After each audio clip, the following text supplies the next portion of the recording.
Magandang gabi Pilipinas, live mula sa Pag-asa Weather and Flood Forecasting Center, narito ang latest sa ating panahon.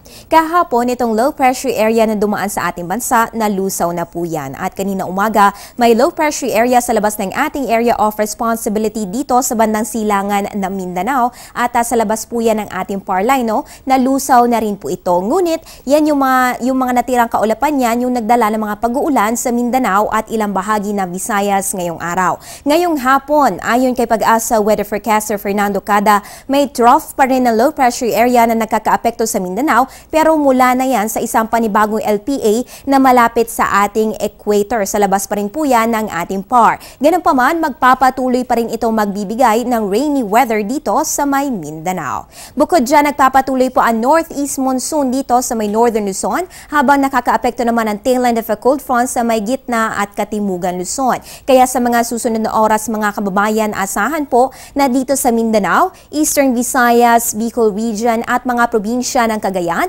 Isabela, Aurora at Quezon ang mahihina hanggang katamtamang pag-uulan. Samantala, ang mga rehiyon naman ng Ilocos, Cordillera, ang nalalabing bahagi ng Cagayan Valley at Central Luzon, asahan naman ang maulap na kalangitan na may kaakibat na mahihinang pag-uulan. Dito sa Metro Manila at nalalabing bahagi naman sa asahan lamang ang isolated rain showers or thunderstorms. Kaya ang ating paalala, magdala po ng payong saan man ang inyong lakad sa mga susunod na oras.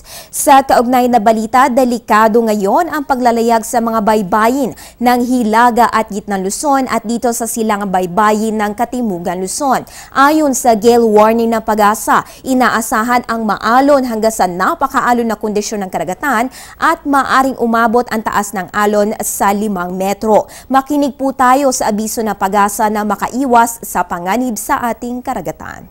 Samantala, palamig na ng palamig ang panahon habang nalalapit ang Kapaskuhan, kaya naman i-check natin ang top 5 lowest temperatures na naitala ng Pag-asa ngayong araw. Siyempre, nangunguna pa rin po dyan ang Baguio City na may 15.5 degrees Celsius at sinundan ng Malaybalay na may 18.6 degrees Celsius. 20.2 degrees Celsius naman ang naitala sa may Tuguegarao at 20.5 degrees Celsius dito sa may Apari, Cagayan. Samantala, pareho namang 22.5 degrees Celsius ang nai-record dito sa may Basco, Batanes at Vigan City. More about the weather and other information aming ihahatid makalipas lamang ang isang paalala.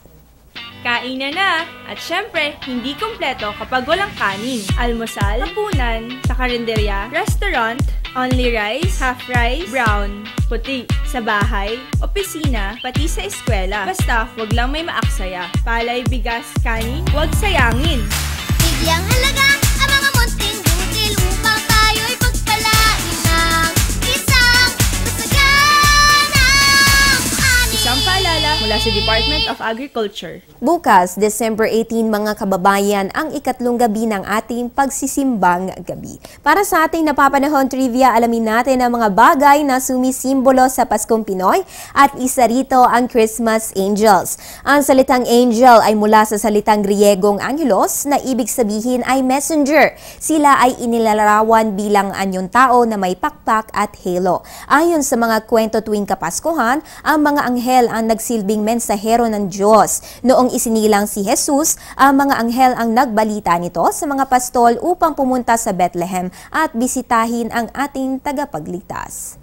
Kasabay ng pagdalo sa mga simbang gabi ngayong 8 araw na lamang bago magkapaskuhan, narito po ang ating inihandang trivia kaugnay ng mga simbahan sa Pilipinas. Tulad na lamang nitong San Jose Church na matatagpuan sa Ivana, Basco, Batanes. Naitayo ng taong 1814, ito ang nag-iisang lumang simbahan sa Batanes na hindi sumunod sa Espadanya style at mukhang fortress ang pagkakayari sa naturang simbahan. Itinatag malapit sa Ivana Seaport, meron itong stunning view ng dagat at ng surrounding countryside. Sa ating simbang gabi weather forecast dito sa may Luzon, Asahan po na dito sa Metro Manila, Tuguegarao, Lawag at Baguio City, ang temperatura maglalaro sa pagitan ng 15 to 30 degrees Celsius. Samantala dito naman sa may Olongapo, Tagaytay, Lipa, Batangas, Legazpi at Puerto Princesa, inaasahan natin ng 20 to 32 degrees Celsius. Punta naman tayo sa Visayas, asahan po ang 24 to 31 degrees Celsius sa may Iloilo, Bacolod, Metro Cebu at Tacloban. At punta naman tayo sa Mindanao, asahan po dito sa may Cagayan de Oro, Metro Davao at Zamboanga City, ang temperatura maglalaro sa pagitan ng 24 to 33 degrees Celsius. At para naman bukas, Huwebes, December 18, sisikat po si Haring Araw 6:40 na umaga at lulubog alas 5:30 ng hapon. At yan ang latest mula dito sa Pag-asa. Ugaliing mag-monitor na weather conditions sa pamamagitan ng Panahon TV Facebook at Twitter accounts. Antabayan na rin ang aking susunod na update mamaya sa News Live. Ang update na ito ay hatid sa inyo ng Panahon TV, kung saan walang pinipiling panahon ang pagbibigay impormasyon. Ako po ang inyong weather girl April Enerio. Magandang gabi.